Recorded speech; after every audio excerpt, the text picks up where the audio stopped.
Thank you so much to tell me this, because I didn't know that, by putting out their videos, me like throwing around here in my studio, that it would actually inspire people. I just put it up there just to actually show how I do things, because I don't believe, I don't have really any secrets. I mean, the tools I'm using are available to anyone. I'm just using it, in my own way.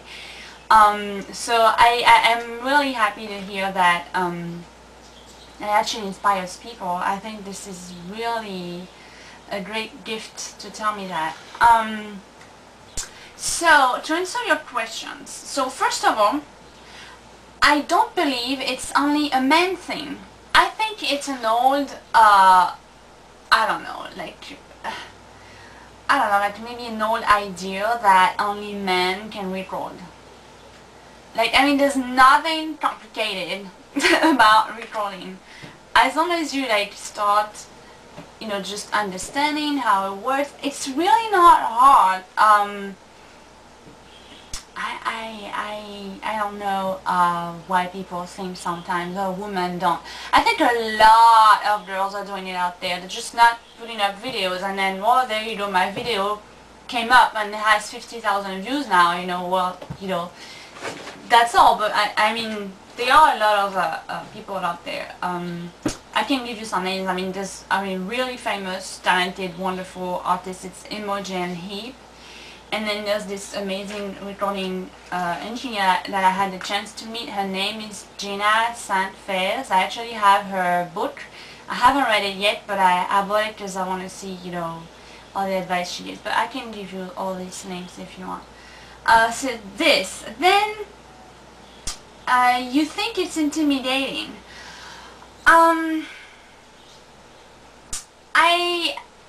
It is not.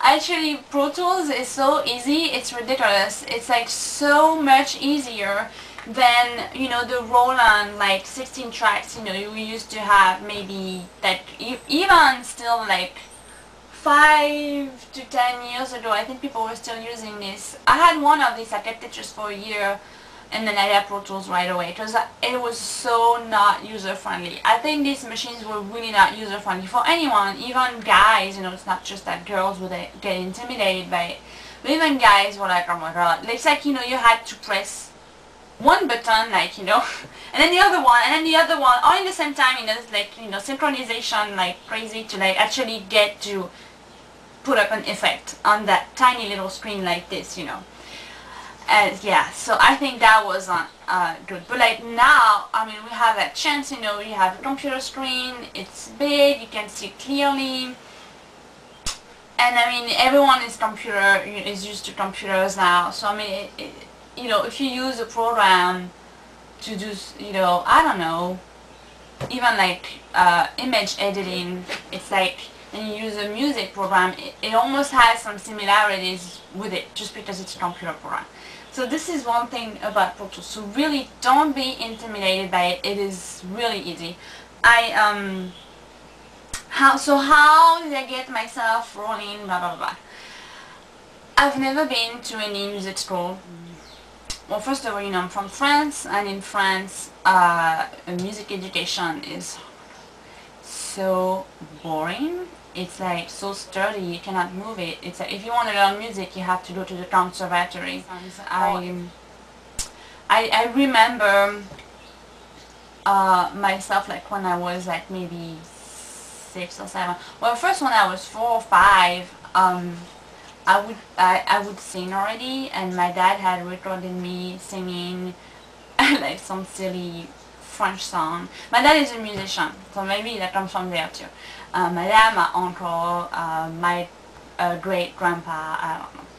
And so anyway, so he had recorded me singing, like a song, and I remember I loved the microphone. I was, oh my god, this is so cool, I was 4. And then when I was 7 maybe, I would just hear, the sounds of the cartoons on TV, and my dad had a small keyboard, like a really small thing, and I would just go, I would play the melody with my ears of the cartoon songs, you know, really silly. And then I went to middle school, and you know, we have an hour music class in middle school in France. It's very boring.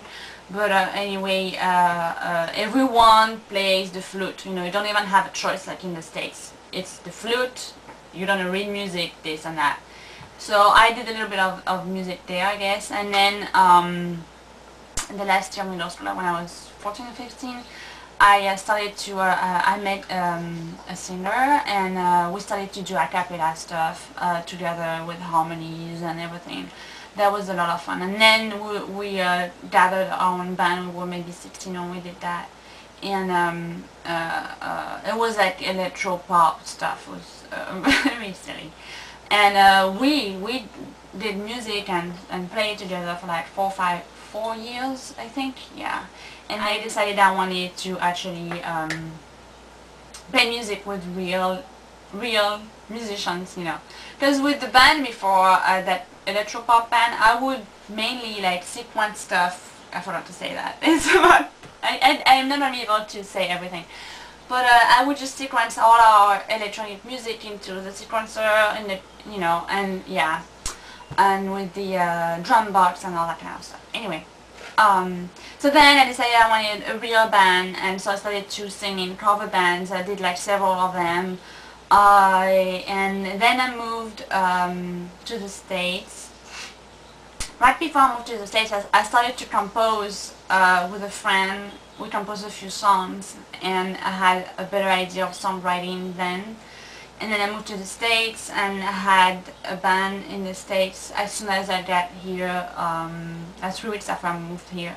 The name was Fizzy Lighter, and it was like rock, pop, acoustic, that kind of thing. And that was really nice. I wrote songs with them. It was fun. And then I had another band, Hate Dies Hard.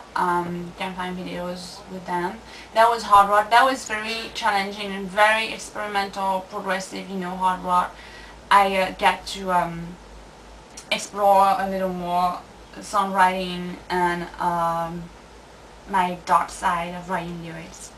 And then through them, we recorded in like a really nice big studio in Cleveland. And then through the engineer there, I guess a producer from Cleveland that had like was signed and stuff for years, he called and asked this engineer if he knew any singer, and then my name came out.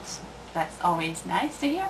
And and so I went to work with this producer, and he was the one that had Pro Tools at home, that Pro Tools LE.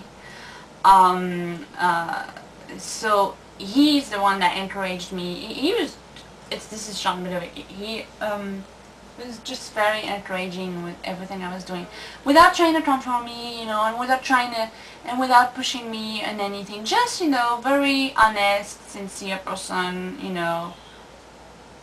Just it's nice to have these people in your way, I think, at some point. So he's the one that told me you should just get Pro Tools, and I was like, oh, I don't know if I want to spend my time in front of the computer. And then he told me, no, it is not hard. And he told me, I learned it in like 2 weeks. You can do exactly the same. Just he knew I could do it. So, and this is when I get my system. So, and that was a year and a half ago. So I think he got it all. And then I, you know, started to write and took piano lessons because I wanted to accompany myself alone, be able to perform alone when I want to, and not rely, you know, on trying to find a musician and all that. And so I started to take lessons. And here in the States, it's nice because you don't have to learn music, you know, an instrument in the classical way. People have a lot of different methods. So I'm taking lessons with a songwriter, a teacher that specializes in songwriter. So I think that's all. And you see, nothing crazy. I didn't go to Juilliard. I didn't go to Berkeley. You know, I didn't go to any, like, you know, of these schools. So it's just all in my head and all in my ears. You just have to, like, write what you hear, I guess, and make it sound nice. So I hope that encourages you even more. Bye.